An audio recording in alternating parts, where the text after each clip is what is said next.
Screen share हो गई होगी। इसमें जो टाइटल पेज है मैं आपको अब आज डिटेल में बता रहा हूँ ये सारी चीज़ें, क्योंकि अब आपकी रिपोर्ट कंपाइलेशन का टाइम आ गया। इंटर्नशिप मोस्टली ख़त्म हो गई होगी या एक आधे हफ्ते में ख़त्म हो जाएगी आपकी। टाइटल पेज के अंदर सबसे ऊपर यूनिवर्सिटी ऑफ एजुकेशन है, देन लोअर माल कैंपस है। यहाँ पे एक चीज़ चेंज होनी है आपके इस फॉर्मेट के अंदर। यहाँ पे लिखा हुआ है department of economics and business administration. ये पहले जैसे आपको भी पता है कि डिपार्टमेंट था, बट अब ये एक डिवीजन बन चुकी है। ठीक है, डिवीजन ये होती है कि कंप्लीट एक फैकल्टी या एक सेपरेट पूरा इदारा जो है वो अब सिर्फ मैनेजमेंट से रिलेटेड हो गया है। पहले हम लोअर माल कैंपस के अंडर आते थे, तो लोअर माल कैंपस के अंदर इंग्लिश भी था जैसे, या आर्ट्स का डिपार्टमेंट था, या हमारा management economics and business administration का डिपार्टमेंट था। अब ये सेपरेट एक डिवीजन बन गई है, सो इसको अब आपने चेंज करना होगा। यहाँ पे आप लिखेंगे, इसको नोट भी कर लें, division of management and administrative sciences. जी, सो ये चेंज आपका पहला आएगा जो भी आप रिपोर्ट करेंगे, जो रिपोर्ट बनाएंगे। बाकी चीज़ें जो हैं वो सेम है। इंटर्नशिप रिपोर्ट होगा, ये नेम ऑफ ऑर्गेनाइजेशन वो है जहाँ पे आप काम कर रहे हैं। यहाँ पे आपकी अक्सर मिस्टेक्स होती हैं, मतलब जो प्रीवियस स्टूडेंट्स रहे हैं, आप लोग अपनी कंप्लीट ऑर्गेनाइजेशन नेम नहीं लिखते। ठीक है, जैसे मुझे जब आपने डेटा सेंड किया था तो उसके अंदर भी टाइटल और कंपनी नेम ठीक नहीं लिखा गया था। जैसे फैज़ फरीद, इन्होंने लिखा था माइंड ब्रिज, बेसिकली इसका कंप्लीट नेम है माइंड ब्रिज प्राइवेट लिमिटेड। इसी तरह हलीमा सादिया ने लिखा हुआ है एमसीबी इस्लामिक बैंक, ये उस ऑर्गेनाइजेशन का नाम नहीं है, इसका नाम है एमसीबी बैंक लिमिटेड। तो Islamic bank is one part of that organisation. ठीक है, सो इस पे कंप्लीट एमसीबी बैंक लिमिटेड आएगा। इसी तरह सफ़ायर टेक्नोलॉजीज़, ये भी I think sapphire technology limited था या ऐसा कुछ था। रबिया इशफाक ने माइक्रो फाइनेंस बैंक लिखा था, जिसका पूरा नाम अपना micro finance bank. So in short जो मैं कहना चाह रहा हूँ कि आप अपनी ऑर्गेनाइजेशन का कंप्लीट नेम लिखेंगे। वो कंप्लीट नेम या तो आपको जो लेटर हेड मिलेगा, जो एक्सपीरियंस सर्टिफिकेट मिलेगा, या जो इंटर्नशिप लेटर मिलेगा ऑर्गेनाइजेशन का, वहाँ पे लिखा होगा, उसके हेडर या फुटर में कहीं लिखा होगा, या फिर आप उसकी वेबसाइट देखें।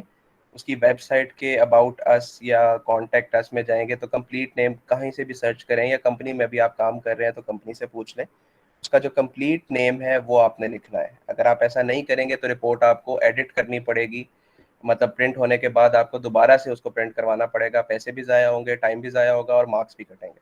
सो पहले ही इन चीज़ों का ख्याल कर लें कि कंप्लीट नेम आपने ऑर्गेनाइजेशन का यहाँ पे लिखना है। उसके बाद a report submitted to the department of economics, ये भी अगेन चेंज हो जाएगा। ये department of economic and business administration की जगह यहाँ पे अब आ जाएगा division of management and administrative sciences. ठीक है जी, यूनिवर्सिटी ऑफ एजुकेशन, और यहाँ से लोअर माल जो है वो डिलीट हो जाएगा, क्योंकि अब हम लोअर माल का पार्ट नहीं है बल्कि एक सेपरेटली डिवीजन है। सो सेकेंड चेंज ये आ गया।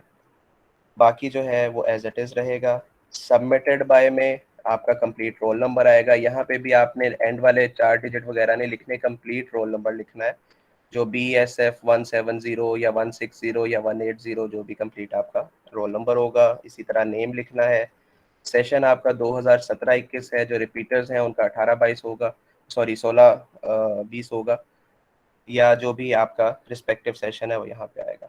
सबमिशन डेट जो है आपकी, ये मैं आपको बता देता हूँ। यहाँ पे आप लिखेंगे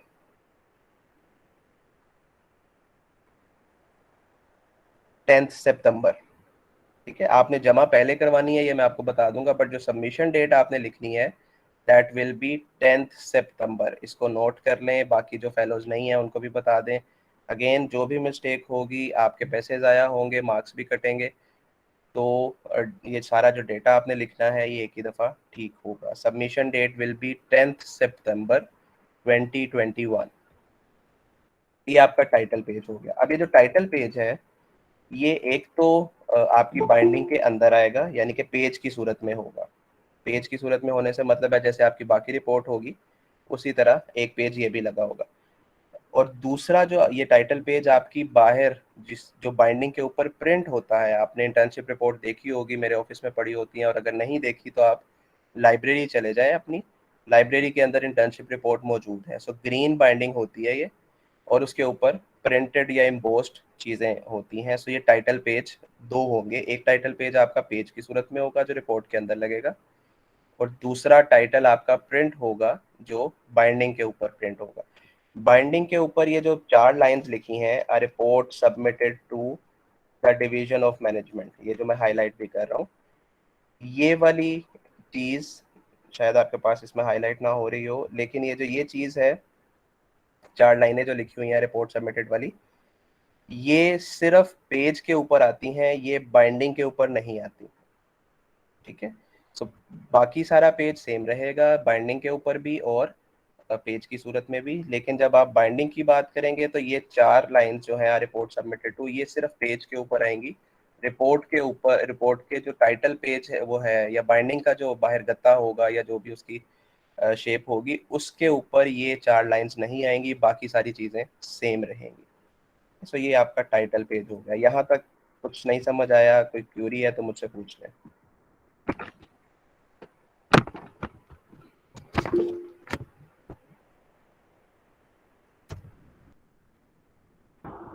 यस सर। सर जैसे अभी किसी मेरे बैंक का नाम है बैंक ऑफ पंजाब, तो इसके आगे फिर मैं अपनी ब्रांच का भी नाम लिखूंगा? नहीं, आपने ऑर्गेनाइजेशन का नाम लिखना है पूरा। आप जो नाम बता रहे हैं अभी भी आप गलत बता रहे हैं। आपके बैंक का नाम है दी बैंक हाँ, of bank of Punjab bank limited. Of Punjab. The bank of yes. Punjab limited, limited भी फिर आप मिस कर रहे हैं। तो इसीलिए मैं आपसे कह रहा हूँ कि आप एक दफ़ा ऑफिशियल वेबसाइट पे जाएं अपनी कंपनी की, उसके ऊपर जो पूरा नाम है वो है दी बैंक ऑफ पंजाब लिमिटेड। सो साथ में लिमिटेड लिखना भी ज़रूरी है, और शुरू में दी लिखना भी ज़रूरी है। ठीक है, so जो भी कंप्लीट, और because it's a report, it's a formal report, ये लाइब्रेरी में जाएगी, आने वाले वक्त में स्टूडेंट्स इसको कंसल्ट करेंगे, तो उस हवाले से ये आप कंप्लीट नेम नहीं होगा तो फिर मार्क्स भी कटेंगे और आने वाले स्टूडेंट्स के लिए भी प्रॉब्लम होती है। तो ये आप कंप्लीट लिखेंगे। This was the first page. Then second page पे आ जाएं तो हम यहाँ पे देखें, लिखा हुआ है university of education lower mall campus. So again lower mall जो है ये ख़त्म हो जाएगा, और department of economics and business administration की जगह फिर से चेंज हो जाएगा, that will be division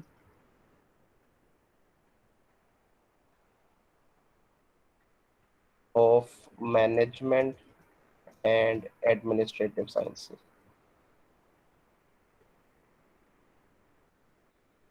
ji, letter of undertaking में यहाँ पे आपका नेम कंप्लीट आएगा, son of daughter of father name आएगा, रोल नंबर कंप्लीट आएगा, बाकी चीज़ें सेम है। सेशन यहाँ पे 17-21 लिखा है, बट आपका अगर रिपीटर्स हैं या फ्रीज करवाया था, इसी सूरत में आपका जो भी सेशन है वो आप चेंज कर लेंगे। देन फाइनेंस और मार्केटिंग और ह्यूमन रिसोर्स मैनेजमेंट जो आपकी स्पेशलाइजेशन है, यहाँ पे फाइनेंस लिखा हुआ है, बट अगर आपकी स्पेशलाइजेशन बैंकिंग एंड फाइनेंस है तो कंप्लीट आएगी। ठीक है, ये एक जनरल सी टर्म है। मार्केटिंग है तो एज इट इज आएगा, एचआर भी वैसी आएगी। फाइनेंस है तो फाइनेंस आएगा, और अगर बैंकिंग एंड फाइनेंस है तो यहाँ पे बैंकिंग एंड फाइनेंस आएगा। आई थिंक आपका पूरा सेशन सबने बैंकिंग एंड फाइनेंस ऑप्ट की है, फाइनेंस किसी ने भी ऑप्ट नहीं की या ऑफर नहीं हो रही, ऐसा जहाँ तक मुझे पता है। बट एनी हाउ, अगर आपका कंप्लीट जो स्पेशलाइजेशन है वो बैंकिंग एंड फाइनेंस है तो फिर यहाँ पे बैंकिंग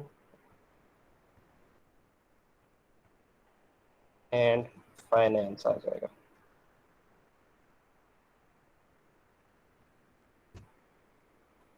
ओके, इंटर्नशिप सुपरवाइजर में मैंने गाइड किया था, यहाँ पे आपके यूनिवर्सिटी के सुपरवाइजर के साइन होने हैं, या जैसे आपका सुपरवाइजर मैं हूँ तो यहाँ पे मेरे साइन होंगे। कैंप जहाँ पे आप ऑर्गेनाइजेशन में काम कर रहे हैं, यहाँ पे उस इस रिपोर्ट में उस ऑर्गेनाइजेशन के किसी भी इंडिविजुअल के साइन नहीं होने। ठीक है, इसी तरह एचओडी कोऑर्डिनेटर आपके डॉक्टर आसिम साहब हैं। एक्सटर्नल एग्जामिनर की बात करें तो ये अभी अपॉइंट होने हैं, और इसी तरह डायरेक्टर प्रिंसिपल यहाँ से ख़त्म हो जाएगा। डायरेक्टर आपके प्रोफेसर डॉक्टर शाहिद तुफैल साहब हैं, तो यहाँ पे उनके साइन होने हैं। इन अदर वर्ड्स, ये पेज को आपने सिर्फ अपनी अपनी बेसिक डिटेल्स के साथ चेंज करना है, बाकी जो चीज़ें लिखी हुई हैं उनको एज इट इज़ रहने देना। देन आपकी रिपोर्ट का जो मेन जहाँ से स्टार्ट होती है, ये फिर से यहाँ डिपार्टमेंट ऑफ इकोनॉमिक्स लिखा हुआ है, तो यहाँ पे अगेन जो चेंज आप शुरू से करते आ रहे हैं यहाँ पे भी वही चेंज होना है. So it will be division of management and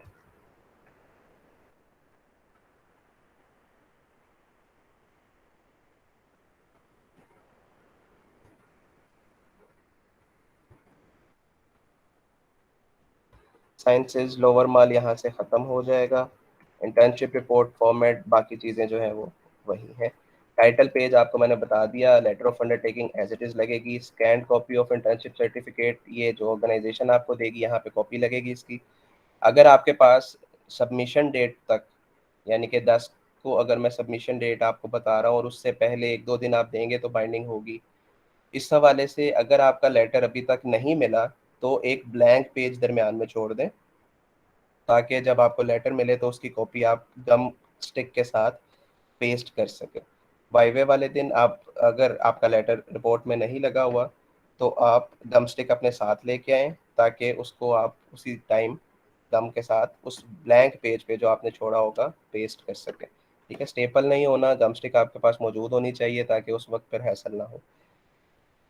then dedication is optional. Acknowledgement, उसमें क्या लिखना है ये सारा कुछ मौजूद है. एक्नॉलेजमेंट का मतलब है कि अगर किसी भी ऑफिशियल ने आपकी हेल्प की है, जैसे यूनिवर्सिटी में हो सकता है, यूनिवर्सिटी के बाहर हो सकता है, आपके ऑर्गेनाइजेशन जहाँ पे इंटर्नशिप कर रहे हैं वहाँ पे हो सकता है.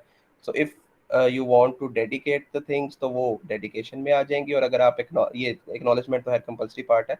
आप अपने जहाँ पे आप इंटर्नशिप कर रहे हैं, यकीनन आपके कोई बॉस होंगे, कोई आपको सिखा रहा होगा, कुछ बता रहा होगा, तो वहाँ पे आप एक्नॉलेज करेंगे कि किस किस ने आपको कहाँ से गाइड किया, कैसे गाइड किया और किस तरीके से गाइड किया. सो ये सारा एक्नॉलेजमेंट का पार्ट है. Then executive summary 600 to 800 words यहाँ पे आगे लिखा हुआ है. इसका मतलब ये है कि आप पूरी जो आपने रिपोर्ट बनाई है उसको जस्ट समराइज करेंगे 800 वर्ड्स के अंदर कि आपने इस पूरी रिपोर्ट में किया क्या है. जैसे आप इंडस्ट्री एनालिसिस, ये आगे जो आने वाले पार्ट्स हैं, उसको जस्ट समराइज इस तरीके से करेंगे कि आपकी ऑर्गेनाइजेशन जो है वो इस इंडस्ट्री का पार्ट है, इस इंडस्ट्री का इतना रेवेन्यू है, इस रेवेन्यू का इतना परसेंट या इतना चंक हमारी कंपनी के पास है जहाँ पे आप इंटर्नशिप कर रहे हैं. उसके बाद आप उसकी एचआर, मार्केटिंग, फाइनेंस को बड़ा ब्रीफली सा डिस्कस करेंगे. फिर आप उसकी स्वॉट एनालिसिस की डिस्कस करेंगे. सो इन अदर वर्ड्स आपकी जो पूरी रिपोर्ट होगी उसका एक ट्रेलर, जैसे आप कोई मूवी देखते हैं, मूवी से पहले उसका ट्रेलर देखते हैं, तो पूरी मूवी को समराइज करके जो आप ट्रेलर में करते हैं, इसी तरह पूरी रिपोर्ट आपकी एग्जीक्यूटिव समरी की सूरत में आएगी, बहुत माइनर सी डिटेल्स के साथ जो इम्पोर्टेंट है कि इस पूरी रिपोर्ट में मैंने ये काम किया. फिर टेबल ऑफ कंटेंट आएंगे. टेबल ऑफ कंटेंट जहाँ पे भी हेडिंग होगी वो आपके टेबल का पार्ट होगी. जैसे industry analysis is one major part, तो ये आप टेबल ऑफ कंटेंट में बताएंगे कि इंडस्ट्री एनालिसिस मैंने इस पेज पे किया है, फाइनेंशियल एनालिसिस इस वाले पेज पे मौजूद है. सो टेबल ऑफ कंटेंट आपको पता ही है, जैसे बुक्स में मौजूद होते हैं वैसे ही आपने यहाँ पे लिखने. यहाँ पे गलती क्या होती है टेबल ऑफ कंटेंट में, कि टेबल ऑफ कंटेंट में जो पेज लिखा हुआ है एक्चुअल बुक की पेज में या रिपोर्ट की पेज में, उस पेज पे वो मौजूद ही नहीं है. जैसे लेट से फाइनेंशियल एनालिसिस आपने टेबल ऑफ कंटेंट में लिखा हुआ है 50 पेज पे है, और 50 पेज जब हम ओपन करें तो वहाँ पे फाइनेंशियल एनालिसिस होता ही नहीं. इसकी वजह ये होती है कि या तो पेज नंबरिंग गलत है, या फिर उसके अलावा आपने जब रिपोर्ट बना ली और उसको प्रिंट करवाने गए मार्केट में, आपके पास डिफरेंट सॉफ्टवेयर मौजूद था, प्रिंट वाले के पास डिफरेंट सॉफ्टवेयर मौजूद है, तो थोड़ी सी फॉर्मेटिंग चेंज हो गई और पेज नंबर ऑटोमेटिकली गलत हो गई. सो ऐसी सूरत एक पेज आगे चला गया या पीछे आ गया. सो इसके लिए बेहतर ये है कि जब आप अपनी रिपोर्ट को पूरा बना लें तो उसको एडोब में कन्वर्ट कर लें, यानी कि पीडीएफ में कन्वर्ट कर लें, ताकि वो जिस भी कंप्यूटर पे खुले उसकी फॉर्मेटिंग चेंज ना हो. ठीक है, तो ये केयर आपने करनी है. Then brief introduction of the industry. इसका आपको पता है, इंडस्ट्री से मतलब जैसे फॉर एग्जांपल कोई बीओपी में काम कर रहे हैं तो बैंकिंग इंडस्ट्री के बारे में आप सारा यहाँ पे लिखेंगे. कोई निषाद टेक्सटाइल मिल में कर रहा है तो वो पूरी टेक्सटाइल इंडस्ट्री के बारे में लिखेगा.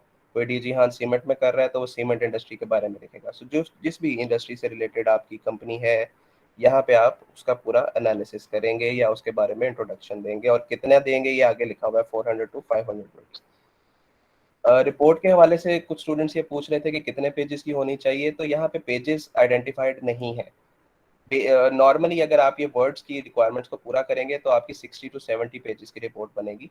तो उससे कम ऑब्वियसली नहीं हो सकती, अलबत्ता ज़्यादा होने की कोई खास लिमिट नहीं है। आप चाहें तो, आपके पास डेटा ज़्यादा है, ऑर्गेनाइजेशन बड़ी है, तो आप पेजेस ज़्यादा कर सकते हैं, ठीक है। बट मिनिमम जो है, अगेन पेजेस की रिक्वायरमेंट नहीं है कि कम से कम इतने हो, ज़्यादा से ज़्यादा इतने हो। वर्ड्स की रिक्वायरमेंट है कि कम से कम वर्ड्स इतने, जैसे आगे लिखा हुआ है, और ज़्यादा से ज़्यादा वर्ड्स इतने हो सकते हैं। इससे ज़्यादा हो सकते हैं, इससे कम नहीं हो सकते। आप जब ये रिपोर्ट फाइनल करेंगे तो इसकी सॉफ्ट कॉपी भी अपने सुपरवाइजर्स को भेजेंगे, यानी कि आप लोग मुझे भेजेंगे। तो वो आपके कितने वर्ड्स टोटल काउंट है, वो सारा कुछ उसके अंदर वर्ड के अंदर नीचे आ रहा होता है। तो ये आपने इस चीज़ की केयर करनी है कि मिनिमम वर्ड्स जो है रिक्वायरमेंट वो आपकी पूरी होती रहे। फिर उसके बाद ओवरव्यू ऑफ ऑर्गेनाइजेशन आएगा। पहले इंडस्ट्री थी, फिर ऑर्गेनाइजेशन की बात हो रही है। ऑर्गेनाइजेशन में मिशन हिस्ट्री आएगी, मिशन विजन, ये आपको वेबसाइट से मिल जाता है। फिर introduction to organisation, policy, competitors, business volume, product lines, ये सारा कुछ 90% आपको रिपोर्ट से उसकी फाइनेंशियल रिपोर्ट से मिल जाएगा, या फिर आपको उसकी ऑफिशियल वेबसाइट से मिल जाएगा, या फिर ऑर्गेनाइजेशन ने कोई ना कोई अपनी बुकलेट, कोई ऐसा ब्रोशर या मार्केटिंग के लिए कोई ऐसा डॉक्यूमेंट बनाया होता है जहाँ से ये सारी इन्फॉर्मेशन मिल जाती है। सो सबसे पहले आप वेबसाइट सर्च करें, वहाँ से डेटा नहीं मिलता तो फिर आप फाइनेंशियल रिपोर्ट उसकी सर्च कर लें, नहीं तो कंपनी से पूछ लें। सो ये सारा जो कंपनी से रिलेटेड चीज़ें हैं ये आपको online most of the times मिल जाती हैं। फिर ऑर्गेनाइजेशनल स्ट्रक्चर की बात करें तो हायरार्की चार्ट, अगेन ये भी वेबसाइट पे मौजूद होता है। जैसे सबसे टॉप पे लेट से सीईओ है, फिर एमडी है, बोर्ड ऑफ डायरेक्टर्स हैं, या उसके बाद फाइनेंस डिपार्टमेंट अलग है, एचआर अलग है, मार्केटिंग। सो ये जो पूरी हायरार्की है ये नॉर्मली एक ऑर्गेनोग्राम या चार्ट की सूरत में मौजूद होती है। सो ये एज इट इज़ आप कॉपी पेस्ट कर देंगे, या अगर चार्ट की सूरत में मौजूद नहीं है आप खुद भी चार्ट ड्रॉ कर सकते हैं, या उसको जैसे भी आप एग्जैक्टली बताना चाहें कि ये कौन किसके अंडर काम कर रहा है या कौन किसका बॉस है, ये बेसिकली उसकी हायरार्की है। नंबर ऑफ एम्प्लॉयज़ आपको उसकी फाइनेंशियल स्टेटमेंट से मिलेंगे। नोट्स टू द अकाउंट के एंड पे बेसिकली फाइनेंशियल स्टेटमेंट्स के आपको पता है 5 पार्ट्स होते हैं। इनकम स्टेटमेंट होती है, balance sheet, changes in equity statement, cash flow, और notes to the accounts. So notes to the accounts के लास्ट के अंदर, कुछ लास्ट पेजेस के अंदर नंबर ऑफ एम्प्लॉयज़ मेंशन होते हैं कि इस ऑर्गेनाइजेशन के टोटल कितने हैं।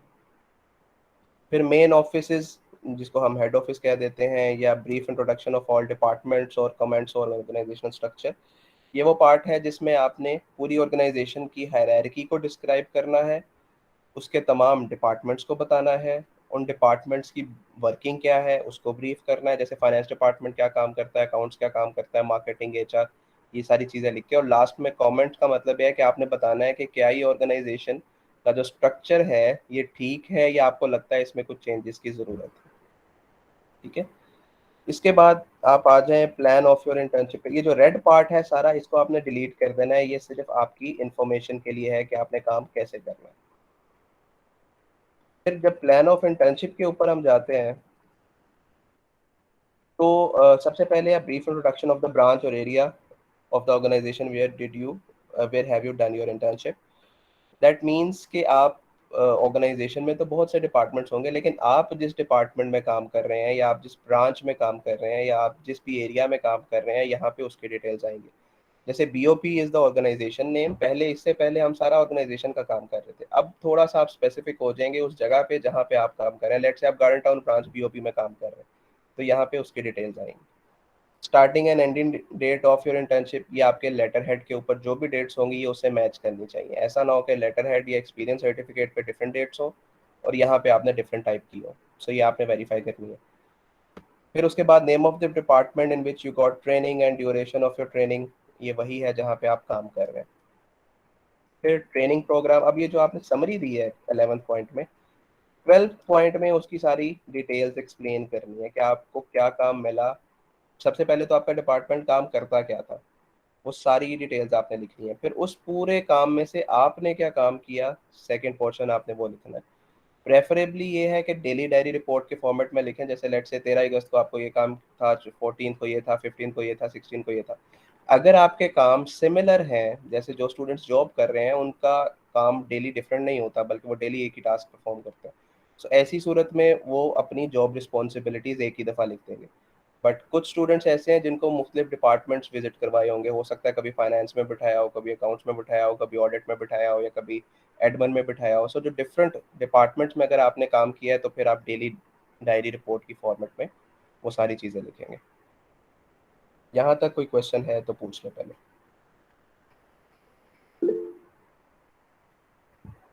जी जी बेटा पूछे तो सीख। अस्सलाम वालेकुम सर। वालेकुम सलाम।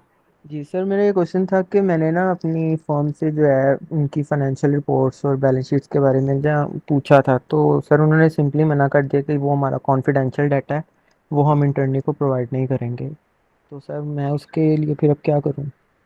जी ऐसी सूरत में जो भी कंपनी, अगर तो वो पब्लिक लिमिटेड कंपनी है तो फिर तो मैंडेटरी है उनका डेटा बनना, वेबसाइट पे पब्लिश होना, वो तो आपको कंफर्टेबली मिल जी जाएगा। जो प्राइवेट लिमिटेड कंपनीज हैं या जो फर्म्स हैं, वो जी अपना डेटा नॉर्मली नहीं देती। ऐसी सूरत में आपने एक रिक्वेस्ट लेटर लिखना है जी अपने सुपरवाइजर के नाम पे, और उसमें जी। बताना है कि ये आपकी कंपनी है, इस इंडस्ट्री से बिलोंग करती है, ये उसके इश्यूज हैं और वो ये काम करती है, लेकिन वो अपने फाइनेंशियल स्टेटमेंट नहीं दे रही। जी ऐसी सूरत में आपके सुपरवाइजर आपको उससे मिलती जुलती कोई कंपनी असाइन करेंगे जी। जो पब्लिक लिमिटेड होगी, यानी कि जिसके फाइनेंशियल स्टेटमेंट्स मौजूद होंगे इंटरनेट पे। आप हाँ जी। अपना फाइनेंशियल एनालिसिस उस अल्टरनेटिव कंपनी के ऊपर करेंगे, बट ठीक हो गया। After the approval of your supervisor. ठीक है। एंड सर मेरा सेकंड क्वेश्चन ये है कि मैंने ना लास्ट ईयर अपने एक सीनियर की रिपोर्ट थोड़ी सी देखी थी, तो उसमें उन्होंने वीकली बेसिस के ऊपर जो है ना अपना काम किया हुआ था। हम्म। तो सर मतलब अगर वीकली बेसिस के ऊपर मैं लिखूं कि मुझे वीक 1 में ये काम मिला है, वीक 2 में ये काम मिला है, क्योंकि जी ये मेरे ज़्यादातर जो थे वो टूवर्ड्स थे कभी, क्योंकि मैं एक सर फार्मा कंपनी के अंडर इंटर्नी था, तो कभी मुझे मार्केटिंग सेगमेंट के अंदर बिठाया गया, कभी मुझे डिस्ट्रीब्यूटर्स पे भेजा गया। तो उसके हवाले से मैं आपसे पूछना चाह रहा था कि मैं वीकली बेसिस पे करूं कि डेली बेसिस पे करूं? ये कोई हार्ड एंड फास्ट रूल नहीं है, प्रेफरेबल ये है कि आप डेली बेसिस पे करें। लेकिन जी। अगर आपका काम सेम है 4-5 दिन, तो फिर आप उसको वीकली पे नहीं, आप उसको 3-3 4-4 दिन के ऊपर भी डिवाइड या डिस्ट्रीब्यूट कर सकते हैं। ये डिपेंड ठीक हो करता गया। है कि आपको कितने डिफरेंट काम दिए गए हैं और कब जी। से कब तक दिए गए हैं। जी ठीक है, सो सर। अगर आपको 3 दिन एक ही काम मिला है तो आप वो 3 दिन की स्लॉट्स बना दें। अगर आपको एक हफ्ता एक काम मिला है तो आप एक हफ्ते की स्लॉट बना दें। अगर ठीक डेली हो गया। बेसिस पे डिफरेंट डिपार्टमेंट्स जा रहे हैं, डिफरेंट काम मिल रहा है, तो आप डिफरेंट कर लें। सो आपने डेली बेसिस पे जो भी काम किया है, अगर वो जी। सिमिलर या सेम नेचर का है तो आप उसको ग्रुप कर सकते हैं। कितने टाइम पीरियड पे, ये आपकी वर्किंग के ऊपर डिपेंड करेगा कि आपने कितने दिन में सेम काम किया। तो सर मैं अपना रिक्वेस्ट लेटर अब आपको सेंड करूं या डॉक्टर शाहिद साहब को करूं? आप डॉक्टर आसिम साहब से वेंसडे को, डॉक्टर आसिम ने भी आना है और डॉक्टर शाहिद साहब ने भी आना है। जी तो सर। आप वेंसडे को तकरीबन 12-1 के करीब आ जाएं, ताकि वो दोनों आपको मिल जाएं, तो वो साइन डॉक्टर साहब खुद भी कर देंगे। ठीक हो गया सर। जी अब्दुल्ला हद पूछे। सर सर वालेकुम सलाम। अब सर मैंने आपको रिक्वेस्ट लेटर सेंड किया था सर, उसका आपने वो कुछ कहा नहीं। जी वो मैं वेंसडे को अगेन, मैंने भी आना है और बाकी टीचर्स ने भी आना है। आप वेंसडे को 1 बजे तक आ जाइएगा। उसका जो भी वो प्रिंट निकाल के ले आइएगा, आपको मिल जाएगा वो लेटर। हम सर ऐसे पॉसिबल नहीं हो सकता कि आप वो ऐसे ऑनलाइन हो जाए, क्योंकि वो फिर ऑफ लेना पड़ेगा नहीं तो मुझे। ऑनलाइन के हवाले से आपकी ऑर्गेनाइजेशन मान लेगी उसको। ये ऐसे उन्होंने कहा जस्ट एक प्रिंट भी चल जाएगा, अगर प्रिंट प्रोवाइड कर देते हैं। जस्ट एक लेटर हेड होना चाहिए यूनिवर्सिटी का कि उसमें लिखी हुई इन्फॉर्मेशन क्या प्रोवाइड कर रहे हैं हमें। ठीक है, वो आपको मिल जाएगा, ऑनलाइन मिल जाएगा। आप ठीक है अभी सर इस सर। सेशन के ठीक है। बाद मुझे तकरीबन आधे घंटे बाद एक दफ़ा रिमाइंडर के तौर पे मैसेज दे दीजिएगा, वो लेटर मैं तब तक आपको बना दूँगा। ठीक है। और सर इसमें प्लेजरिज्म भी चेक होगी इसमें हमारी रिपोर्ट्स में? जी बिल्कुल, जब आप सॉफ्ट कॉपी सेंड करेंगे तो उसमें प्लेजरिज्म जो है वो चेक होगा, या चेक हो सकता है, डिपेंड्स अपॉन योर सुपरवाइजर। अगर आपका प्लेजरिज्म 40% या 30% से ज़्यादा आ गया, दैट मीन्स आपने रिपोर्ट को कॉपी किया है, और ऐसी सूरत में आपकी रिपोर्ट कैंसिल या रिजेक्ट हो जाएगी और आप वाइवा के लिए एलिजिबल नहीं रहेंगे और आप फेल हो जाओगे। इसीलिए शुरू से मैं ये कह रहा हूँ कि रिपोर्ट को कंसल्ट ज़रूर करें जो बाकियों ने बनाई है, लेकिन as it is copy paste मत करें। आप अगर कहीं से डेटा लेते भी हैं, देखते भी हैं, तो उसको अपनी वर्डिंग में लिखें, ताकि प्लेजरिज्म जो है वो मिनिमाइज हो सके। ठीक है सर। और सर वो लेट से अगर आपके जो लेटर हम जो प्रोवाइड करते हैं उसके बाद भी मुझे जस्ट एक फाइनेंशियल स्टेटमेंट नहीं मिलती, अगर कोई पुरानी मिल जाए या तो फिर? बेटा ये सारी चीज़ें केस टू केस डिपेंड करेंगी ना। अगर आपको मिल गई तो ठीक है, नहीं मिलेंगी तो आप दोबारा से मुझसे रब्ता करेंगे और जो भी आपको रिक्वायर्ड होगा उसके अकॉर्डिंगली काम होगा। ठीक है सर, थैंक यू। जी मौसम कुछ है।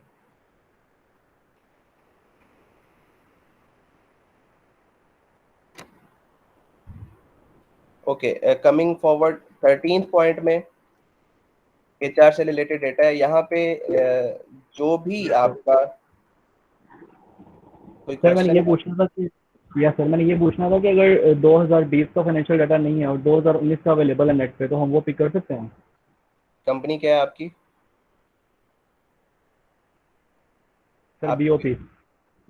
बीओपी का 2020 का डेटा नहीं है वेबसाइट पे? नहीं, मैं वैसे ही पूछ रहा हूँ। दो स्टूडेंट्स अवेलेबल नहीं है, तो वो मेरे से क्वेश्चन पूछ रहे थे कि आपकी जो सर्टिफिकेट लास्ट अवेलेबल नहीं सर्टिफिकेट। है मैं उनका रिस्पॉन्सिबल नहीं हूँ, जो मौजूद है सिर्फ मुझसे उनकी बात करें। बीओपी का डेटा 2021 का भी मौजूद है, मार्च का भी मौजूद होगा, और आने वाले अभी एक थोड़े दिनों में जून का भी शायद आ जाएगा। ठीक है, सो पब्लिक लिमिटेड कंपनी के डेटा का तो मसला ही कोई नहीं है। यस। और आज के सेशन के बाद अब मैं किसी को एंटरटेन फर्दर नहीं करूंगा। जो स्टूडेंट इतना बॉदर नहीं कर रहे कि वो सेशन ज्वाइन करें या पूछें, तो एंड पे मैं उनको नहीं जानता, ये मैसेज आप उनको कन्वे कर दें। उनके मार्क्स 0 लगें या वो फेल हो या वो पास हो, मुझे उससे कोई कंसर्न नहीं होगा, बिकॉज ऑलरेडी व्हाट्सएप ग्रुप्स बन चुके हैं। मल्टीपल टाइम मैं क्वेश्चन के आंसर कर चुका हूँ। एक सेशन पहले रखा था, एक सेशन आज भी रखा। आज इसीलिए रखा कि आपकी इंटर्नशिप्स होती हैं, मुश्किल होता है छुट्टी करना, तो आज संडे है। तो अगर ये भी स्टूडेंट्स नहीं ज्वाइन कर सकते तो फिर वो कुछ करना ही नहीं चाहते शायद। ओके जी, कमिंग फॉरवर्ड 13th पॉइंट में ये जो एचआर मार्केटिंग का डेटा है, रिमेंबर ये सब ने करना है इररिस्पेक्टिव ऑफ योर स्पेशलाइजेशन। आप मार्केटिंग के हैं, आप एचआर के हैं, आप फाइनेंस के हैं, आपने ये सारा डेटा करना है। यानी कि एचआर के अंदर जैसे लिखा हुआ है डिपार्टमेंट हायरार्की, इसी तरह नंबर ऑफ एम्प्लॉयज़ टोटल कितने हैं, फाइनेंस में कितने हैं, मार्केटिंग में कितने हैं, एचआर में कितने हैं, या और भी अगर कोई डिपार्टमेंट आपके ऑर्गेनाइजेशन में एग्जिस्ट करता है तो कितने कितने एम्प्लॉयज़ वहाँ काम कर रहे हैं। फिर मार्केटिंग की बात करें तो मार्केटिंग में आपके product and services 4 Ps basically इसमें आते हैं: product, price, place, promotion. So आपकी जो भी प्रोडक्ट्स हैं ऑर्गेनाइजेशन की, जैसे बैंक की बात करें तो current account, saving account, fixed account, foreign currency account, इस किस्म की चीज़ें आएंगी। उनकी प्राइसिंग की बात करें तो वो इंटरेस्ट कितना ऑफर कर रहे हैं, लोन लोन वाली फैसिलिटीज़ के ऊपर भी, और जो लाइबिलिटीज़ हैं उनके ऊपर भी।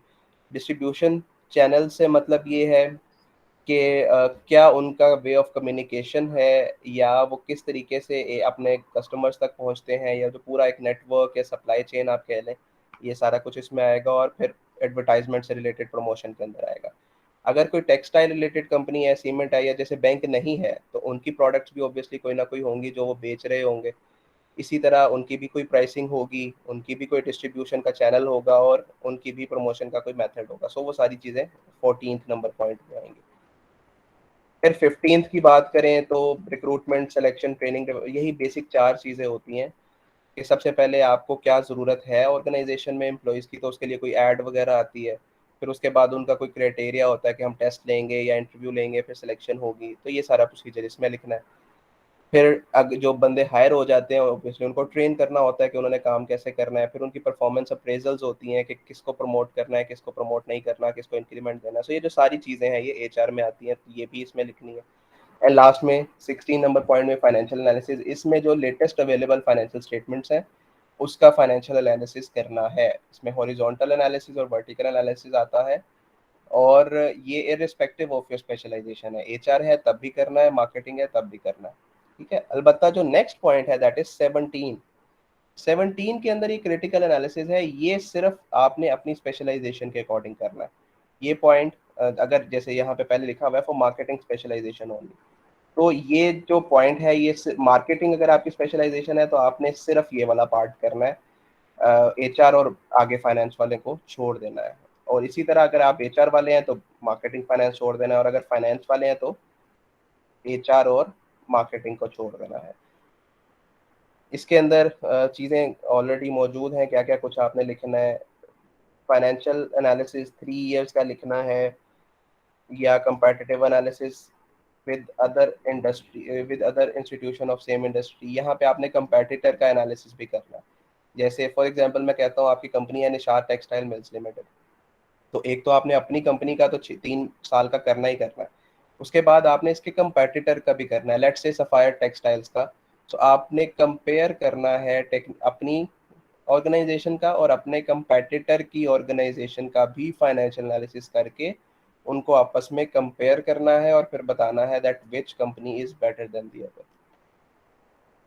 उसके बाद स्वॉट एनालिसिस आ जाता है। आपने मैनेजमेंट में और मार्केटिंग में ये पढ़ा होगा, strength, weakness, opportunities and threats. So आपकी ऑर्गेनाइजेशन कहाँ पे लीड कर रही है, क्या उसकी स्ट्रेंथ्स है, कौन सी ऐसी चीज़ है जो बाकी ऑर्गेनाइजेशंस में नहीं है। इसी तरह वीकनेस होगी कि जहाँ पे आपकी ऑर्गेनाइजेशन लैक करती है।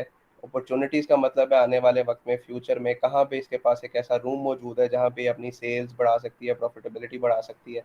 एंड थ्रेट्स का मतलब जो न्यू एंट्रेंट्स हैं या कोई ऐसी रूल्स पॉलिसीज बन रही हैं जो आपकी ऑर्गेनाइजेशन को नुकसान पहुंचा सकती हैं। सो ये स्वॉट एनालिसिस आएगा।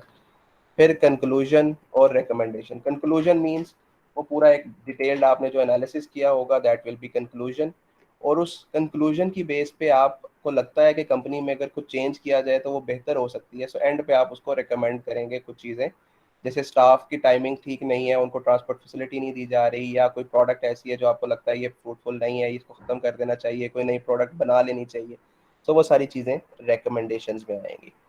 देन रेफरेंसिंग है। रेफरेंसिंग आपको पता है क्या होती है कि जहाँ से आप डेटा ले रहे हैं, अगर आप उसको एज इट इज कोट कर रहे हैं तो फिर आपको रेफरेंस देना पड़ेगा कि आपने डेटा कहाँ से उठाया। फॉर एग्जांपल, आप इंडस्ट्री एनालिसिस में लिखते हैं कि बैंकिंग इंडस्ट्री का जो टोटल टोटल डिपॉजिट है, लेट से वो 4 ट्रिलियन है। तो ये डेटा आपने कहाँ से लिया? किसी वेबसाइट से लिया होगा, किसी बुक से लिया होगा, किसी जर्नल से लिया होगा, किसी पेपर से लिया होगा। सो वो जो डेटा आप जहाँ जहाँ से ले रहे हैं वो सारे रेफरेंसेस यहाँ पे आएंगी एपीए फॉर्मेट के अंदर। सो बेसिकली आप ऊपर हिंट दे देंगे या ऊपर नंबर लगा देंगे कि ये जो लेट से जैसे बुक्स में होता है कि एक पेज के ऊपर लिखा होता है, ये इसकी साइड पे लिखा होता है, या फिर उसके ऊपर एक नंबर लिखा होता है, लेट से 3। अब वो जब आप बुक के एंड पे 3 पे जाते हैं तो वहाँ लिखा होता है कि ये वो चीज़ है जो यहाँ से ली गई है, या इसके आगे फर्दर एक्सप्लेनेशन ये है। सो रेफरेंसिंग एंड सोर्सेज का मतलब ये है कि जो डेटा आपने जहाँ से भी लिया है वो complete list with numbering with proper thing कि ये किस से रिलेट करता है। ऐसे नहीं कि सिर्फ 5-6 वेबसाइट्स कॉपी कर दी कि जी मैंने सारा डेटा यहाँ से लिया है, अब कौन सा डेटा कहाँ से लिया है ये पता ही नहीं चल रहा। तो वो डेटा कहाँ से लिया गया है ये सारा कुछ आपने नंबरिंग के साथ एक प्रॉपर तरीके से लिंक करके एक दूसरे को यहाँ पे बनाना है। अनेक्सिस इज द लास्ट पार्ट। अनेक्सिस के अंदर का मतलब है कि अगर आपकी कंपनी का कोई टेबल है या कोई ब्रोशर है या फाइनेंशियल स्टेटमेंट्स के 4 पेजेस आपने लगाने हैं, इनकम स्टेटमेंट का, बैलेंस शीट का, कैश फ्लो स्टेटमेंट का और चेंजेस इन इक्विटी का। नोट्स और अकाउंट्स यहाँ पे नहीं आएंगे। ठीक है, सो 4 पेजेस वो लग गए।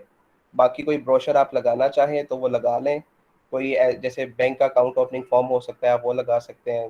कोई कंपनी में काम कर रहा है तो उसका डिलीवरी ऑर्डर का कोई फॉर्मेट है, मतलब मुख्तलिफ फॉर्मेट्स अगर आपकी कंपनी में जो आपने फिल किए हैं वो यहाँ पे एनेक्सिस के तौर पे लास्ट में आएंगे। ठीक है, मैं बस रिपोर्ट को कंप्लीट कर लूँ उसके बाद मैं आपसे क्वेश्चन लेता हूँ। देन ये जनरल इंस्ट्रक्शंस लिखी हुई हैं कि पेपर बाइंडिंग कैसे होगी, पेपर का साइज़ क्या होगा, मेन हेडिंग जैसे लिखा हुआ है 16 और बोल्ड होगी, सब हेडिंग 14 एंड बोल्ड होगी।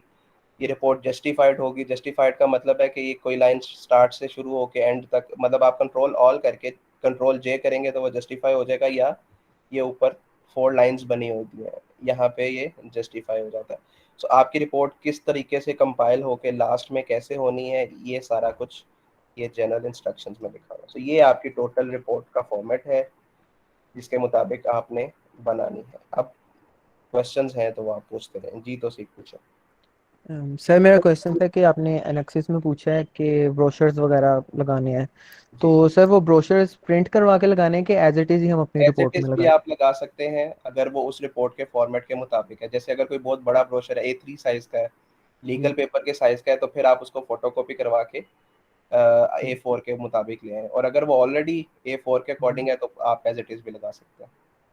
ठीक हो गया सर। और सर मेरा क्वेश्चन ये है कि आप अभी भी लोअर मॉल कैंपस में आप बैठ रहे हैं कि आप कैंपस से जी चेंज हो जी, गया? जगह वही है, सारा कुछ वही है, जस्ट एडमिनिस्ट्रेटिव चीज़ जो है वो चेंज हो गई है। जैसे पहले हमारे प्रिंसिपल डॉक्टर अरशद साहब थे, जी, वो अब लोअर माल और वो प्रोवीसी हो गए, मतलब मोस्ट उससे ज़्यादा सीनियर हो गए हैं। और प्रोफेसर डॉक्टर शाहिद तुफैल साहब हैं, वो अब हमारे डिवीज़न के डायरेक्टर हैं। सो ठीक हो गया। एडमिनिस्ट्रेटिवली चीज़ें चेंज हुई हैं, लेकिन जो लोकेशन है वो यही है जहाँ पे हम पहले बैठते हैं। ठीक है सर। सर वो जो अपना रिक्वेस्ट लेटर सेंड बनाना है वो इसी तरह प्रिंट फॉर्म में बना के देना है कि रिटर्न लिख के देना है वो आपको? आपकी मर्ज़ी है, बस उसमें डिटेल सारी मौजूद होनी चाहिए जो मैंने आपको बताई। ठीक हो गया सर। जी, ज़ुहैब पूछे। सर ये पूछना था कि जो प्रिंट लगाने हैं वो कलर प्रिंट हो या ब्लैक एंड वाइट भी चल जाएगा? जी ब्लैक एंड वाइट ही चाहिए। कुछ ऐसी चीज़ें जहाँ पे कलर्ड ज़रूरी है, आपको लगता है कि 2-3 पेज यहाँ पे कलर्ड पेजेस ज़्यादा बेहतर एक्सप्लेन करेगा, वो आप कलर करवा लें, बट ऐसी कोई रिक्वायरमेंट नहीं है। ये black and white paper, black and white जो प्रिंट है उसी के ऊपर रिक्वायर्ड है। और सर मैंने ये पूछना था कि फाइनल डेट आप बता दें काइंडली रिपोर्ट सबमिशन की। जी ये मैं बता देता हूँ। अभी रिपोर्ट से रिलेटेड जो क्वेश्चंस हैं वो पूछ लें, डेट्स वगैरह के मैं अभी आपको गाइड करता हूँ सब। सर सॉफ्ट कॉपी की डेट भी बता देंगे कब सबमिट करें। दोबारा पूछें। सॉफ्ट कॉपी आपने कहा था ना कि मुझे सॉफ्ट कॉपी जी सबमिट मैं करवा अभी ये कह रहा हूँ कि फॉर्मेट से रिलेटेड तो कोई क्वेश्चन नहीं है। दें। No sir. ठीक है, अब आपकी जो डेडलाइंस हैं उस पे आ जाते हैं।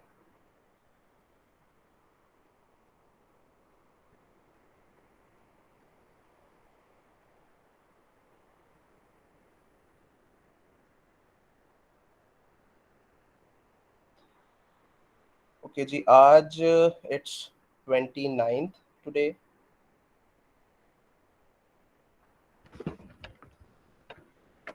आपने जो मुझे सॉफ्ट कॉपी सेंड करनी है वो मैक्सिमम डेट आपके पास मौजूद है 5 सितंबर, यानी कि नेक्स्ट संडे। ठीक है जी, 5 सितंबर। आप सब ने अपनी रिपोर्ट पूरी फाइनल करके, उसमें कोई गलती नहीं होनी चाहिए, जैसे मैंने आपको गाइड कर दिया है वो सारा कुछ 5 सितंबर तक आप मुझे सबमिट करवा देंगे। उसको मैं रिव्यू करूँगा, उसमें कोई ऐसी चीज़ जो रह गई हो या जो मुझे लगता हो चेंज हो सकती है वो उसको चेंज कर लिया जाएगा। अदरवाइज वो रिपोर्ट एज इट इज़ आप उसको प्रिंट कर लेंगे। सो 5 सितंबर, मैं रिपीट कर रहा हूँ, आपने अपनी तमाम रिपोर्ट्स फुल फाइनल करके, उसमें फिर से मैं ये रिक्वेस्ट कर रहा हूँ आपसे कि आपने उसको कुछ ऐसा नहीं छोड़ना कि सर ये डेटा रह गया तो मैं कल पुट कर दूंगा या परसों पुट कर दूंगा, या अभी मेरी फॉर्मेटिंग रह गई है, या सर हेडिंग मैं सही कर लूँगा। ये सारा कुछ आपने इसी हफ्ते में कर लेना है। 5 सितंबर को आपने मुझे जो रिपोर्ट सेंड करनी है दैट शुड बी फाइनल, वो रेडी टू प्रिंट होनी चाहिए। उसके बावजूद कुछ एक दो चीज़ें हुई तो वो मैं देख के आपको गाइड कर दूंगा, बट अगर मुझे ज़्यादा मसले नज़र आए तो इसका मतलब है आप अपना टाइम ज़ाया कर रहे हैं, फिर आपका काम टाइम पे नहीं हो पाएगा। ठीक है, सो आप अपना टारगेट जो है उसको बना लें। देन 9 सितंबर जो है आपने उस पर मुझे अपनी रिपोर्ट हार्ड कॉपी की सूरत में जमा करवा देनी है। तो 5 या 6 को, जब मैं आपको 5 को आप मुझे सेंड कर देंगे, 6 और 7 को मैं उसको रिव्यू कर लूँगा और आपको बता दिया जाएगा कि आपकी रिपोर्ट ठीक है या नहीं ठीक। उसमें जो चेंजिंग करनी होगी वो आप कर लीजिएगा, नहीं करनी होगी तो वही रिपोर्ट फाइनल होगी। 8 तारीख को आप, या 7 तारीख को आप वो बाइंडिंग के लिए दे देंगे, और 9 को या 9 सितंबर को आप वो रिपोर्ट्स मुझे 1 बजे से लेके 4 बजे के दरमियान सबमिट करवाएंगे। ठीक है, सो डेट्स फाइनलाइज, 5 तक आप मुझे सॉफ्ट कॉपी सेंड करेंगे, उसको रिव्यू करके मैं आपको 6 तारीख को बता दूंगा। 7th को आप उसको बाइंडिंग के लिए दे देंगे, 8th को आपको वो रिपोर्ट मिल जाएगी, हो सकता है 7th को मिल जाए या 8th को मिल जाए। और 9 सितंबर को सुबह 1 बजे से लेके 4 बजे तक आप मुझे अपनी रिपोर्ट्स हार्ड कॉपी की सूरत में जमा करवा देंगे, और मोस्ट प्रोबेबली 13 सितंबर को आपका वाइवा होगा। ठीक है, सो ये वो सारी डेट्स हैं जिसके मुताबिक अब आपने अपने प्लान्स को कंप्लीट करना। क्लियर हो गया सब? जी पूछें बेटा। सर ये पूछना था कि वाइवा जो तैयार करना है वो रिपोर्ट से तैयार करना है या जो हमने 4 सालों में कोर्सेज पढ़े हैं उनमें से पूछा जाएगा? ओके, आपका जो वाइवा होगा 70% वो उसी रिपोर्ट में से होगा जो आपने की हुई है। उसके अंदर marketing, HR, finance, industry analysis, स्वॉट एनालिसिस, रिकमेंडेशन, 70% आपका वाइवा उसी से रिलेटेड होता है। देखें, ये जो वाइवाज होंगे ये एक्सटर्नल एग्जामिनर ने लेना है, so no one can bound कि आपने इसी में से पूछना है या बाहर से पूछना है, but I am talking about the history and I am talking about the experience कि नॉर्मली यही होता है कि 60-70% जो क्वेश्चंस होते हैं वो रिपोर्ट में से ही पूछे जाते हैं। कोई 30-40% क्वेश्चन ऐसे होते हैं जो आपके नॉलेज बेस्ड होता है। नॉलेज बेस से मतलब आप जिस ऑर्गेनाइजेशन में काम कर रहे हैं उसके बारे में आपको कितना नॉलेज है, उसका प्रोसेस क्या होता है, वो कैसे सेल करता है, या आपकी एजुकेशन से रिलेटेड। जैसे लेट से आप फाइनेंस के स्टूडेंट हैं तो आपसे पूछा जा सकता है हॉरिजॉन्टल और वर्टिकल एनालिसिस में क्या डिफरेंस है। आपसे कोई रेशो पूछी जा सकती है, डेट टू इक्विटी रेशो में क्या बताती है, या मार्केटिंग के स्टूडेंट है तो लेट से आपसे पूछा जा सकता है कि 4Ps क्या होते हैं। इसी तरह HR क्या है तो पूछा जा सकता है सिलेक्शन और रिक्रूटमेंट में फ़र्क क्या होता है। सो कुछ चीज़ें ऐसी होंगी जो आपकी नॉलेज बेस्ड होंगी, बट वो कम पोर्शन होगा, और मेजर पोर्शन आपका होगा जो आपने रिपोर्ट में लिखा होगा। जी मौसम। सर आपने बताया कि मार्केटिंग वाला भी वर्टिकल और हॉरिजॉन्टल एनालिसिस करेंगे। सर हमने इसलिए तो मार्केटिंग रखी थी क्योंकि उसके अंदर हमारी बेस नहीं सही थी। दोबारा पूछें, अगर आप क्या कह रहे हैं। सर आपने पॉइंट्स बताया तो उसके अंदर था कि रेशियो एनालिसिस में हमने मार्केटिंग वाले बच्चों ने भी वर्टिकल और हॉरिजॉन्टल एनालिसिस करना है। तो मैं ये कह रहा था कि हमने इसीलिए तो मार्केटिंग चूज की थी क्योंकि हम हमारे इसमें कंसेप्ट नहीं थे। नहीं, आपने उसका डिटेल एनालिसिस इंटरप्रिटेशन वगैरह नहीं करनी, you just need to have an analysis. आपने फाइनेंशियल मैनेजमेंट, चाहे आपने मार्केटिंग चूज की है, लेकिन वो 7th सेमेस्टर में आके चूज किया है। उससे पहले आपने फंडामेंटल ऑफ अकाउंटिंग पढ़ी, उसके बाद फाइनेंशियल अकाउंटिंग पढ़ी, कॉस्ट अकाउंटिंग पढ़ी, फाइनेंशियल मैनेजमेंट पढ़ा, बिजनेस फाइनेंस पढ़ा। तो इतना कुछ पढ़ने के बाद जो बेसिक फाइनेंस है वो तो आपको आना चाहिए। आप जिस मर्जी डिपार्टमेंट में काम करते हैं, आप लेट से आप आगे जाके 2 साल बाद जॉब करते हैं मार्केटिंग डिपार्टमेंट में, तो वहाँ पे आपने जो एड्स बनानी है, प्रमोशन करनी है, कोई स्ट्रेटेजी बनानी है, तो वो आपको इतना तो पता होगा कि हमारे पास बजट कितना है, उस बजट में से हम कितना स्पेंड कर सकते हैं, कितनी सेविंग करनी है फॉर नेक्स्ट प्रमोशन। तो फाइनेंस आपके कहीं ना कहीं एसोसिएटेड रहेगा आपके साथ। तो ये मैं नहीं कह रहा कि आपने उसका डिटेल्ड एनालिसिस करना है जैसा कि फाइनेंस वालों ने करना है, ना आपने कंपेटिटिव एनालिसिस करना है, ना ही आपने उसकी इंटरप्रिटेशन देनी है। बेसिक रेशोज कैलकुलेट करना वो आपको आना चाहिए, और वो आपने पढ़ा भी हुआ है फाइनेंशियल मैनेजमेंट में। यस सर, वो बेसिक रेशियोज तो हो जाएंगे। हमने जैसे डेप्ट टू इक्विटी रेशियो, हमने उसका रेशियोज निकालने के बाद उसकी भी इंटरप्रिटेशन हम ना दें फिर। नहीं, आपके लिए ज़रूरी नहीं है, ये फाइनेंस वालों के लिए ज़रूरी। ओके सर, हमने जस्ट कैलकुलेशन करनी है। जी, आपने वो कंपैरिजंस करना है, आपने वो रिपोर्ट मेंशन कर, मतलब वो एनालिसिस कंप्लीट करके आपको पता होना चाहिए कि रेशो या ये चीज़ आपको बताती क्या है, या ये आपने क्यों कैलकुलेट। जैसे करंट रेशो आपसे पूछा जाए कि ये क्या बताती है, तो आप बता सकें कि ये हमारे पास जो करंट लाइबिलिटीज़ हैं, हमारे जो हमने पे ऑफ करनी है, उसके लिए कितने करंट एसेट्स हमारे पास मौजूद हैं। तो इस किस्म की जो बेसिक्स हैं ये आपको आनी चाहिए।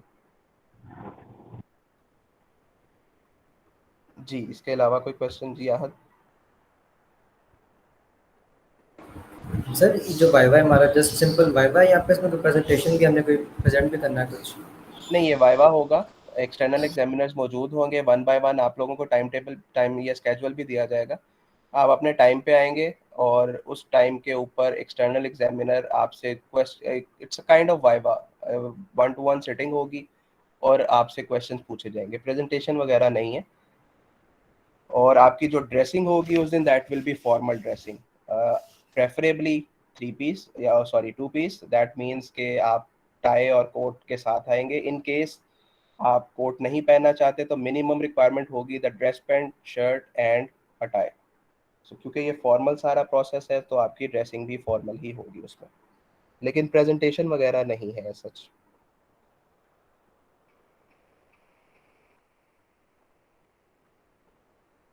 ओके जी, that's it. I think there is no more question. कोई ऐसे स्टूडेंट जो जिन्होंने बाद में ज्वाइन किया हो, जब मैंने अटेंडेंस ली थी, उन अटेंडेंस के अलावा किसी ने ज्वाइन किया? जी बताएं बेटा। ये सब मैंने बाद में ज्वाइन किया। अब्दुल, ठीक है बेटा, आपके अटेंडेंस मैंने लगा दी है। इनके अलावा कोई? सर आपने मेरा मेरा भी भी स्टार्ट में नेम इशू कॉल नहीं था, किया तो था। काइंडली अटेंडेंस मार्क कर दीजिए।